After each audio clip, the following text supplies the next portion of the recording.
നോക്കൂ, ഇന്ന് കനത്ത ചൂട് മൂലം സംസ്ഥാനത്ത് 4 പേർക്കാണ് സൂര്യാതപം ഏറ്റത്. മുറ്റത്ത് കളിച്ചുകൊണ്ടിരുന്ന കുട്ടികൾക്ക് ഉൾപ്പെടെ സൂര്യാതപം ഏറ്റിട്ടുണ്ട്. ഓട്ടോറിക്ഷ തൊഴിലാളികൾക്ക് ഒപ്പം ഈ നിർമ്മാണ മേഖലയിലുള്ളവരൊക്കെ തന്നെയും ഇത്തരത്തിൽ കടുത്ത ചൂട് മൂലം ബുദ്ധിമുട്ടുകയാണ്. സൂര്യാതപം ഏറ്റാൽ പ്രാഥമികമായി എന്ത് കാര്യങ്ങളാണ് ചെയ്യേണ്ടത് എന്ന് നമുക്ക് പരിശോധിക്കാം. ഏറ്റവും പ്രധാനപ്പെട്ട കാര്യം, ഈ സൂര്യാതപം ഏറ്റിട്ടുണ്ടെങ്കിൽ, അതായത് ഈ രീതിയിലുള്ള കുമിളകൾ ബാധിക്കുകയോ സൂര്യാതപം ഏറ്റു എന്ന് മനസ്സിലാക്കുകയോ ചെയ്തിട്ടുണ്ടെങ്കിൽ രോഗിയെ എത്രയും പെട്ടെന്ന് ഒരു തണലുള്ള സ്ഥലത്തേക്ക് മാറ്റുക എന്നതാണ് പ്രധാനപ്പെട്ട കാര്യം. വസ്ത്രം ധരിച്ചിരിക്കുന്നത് അത് ഇറുകിയ വസ്ത്രങ്ങളാണെങ്കിൽ അത് മാറ്റണം. ഷർട്ടൊക്കെയാണ് ഇട്ടിട്ടുള്ളതെങ്കിൽ ആ ബട്ടൺസൊക്കെ ഊരി മാറ്റണം.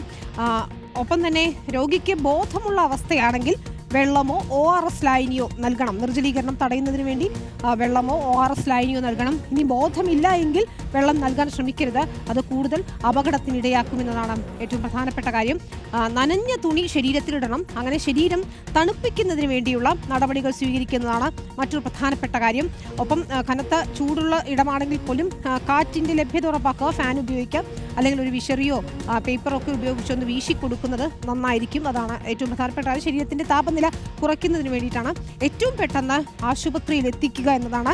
കുമിളകൾ രൂപപ്പെട്ടിട്ടുണ്ടെങ്കിൽ അത് പൊട്ടിക്കാനൊന്നും ശ്രമിക്കരുത്, അത് വ്രണമായി രൂപപ്പെടാൻ സാധ്യതയുണ്ട്. അതുകൊണ്ട് സൂര്യാതപം ഏറ്റാൽ എത്രയും പെട്ടെന്ന് അടിയന്തര ചികിത്സ ഉറപ്പാക്കുക എന്നതാണ് പ്രധാനമായും ചെയ്യേണ്ടത്.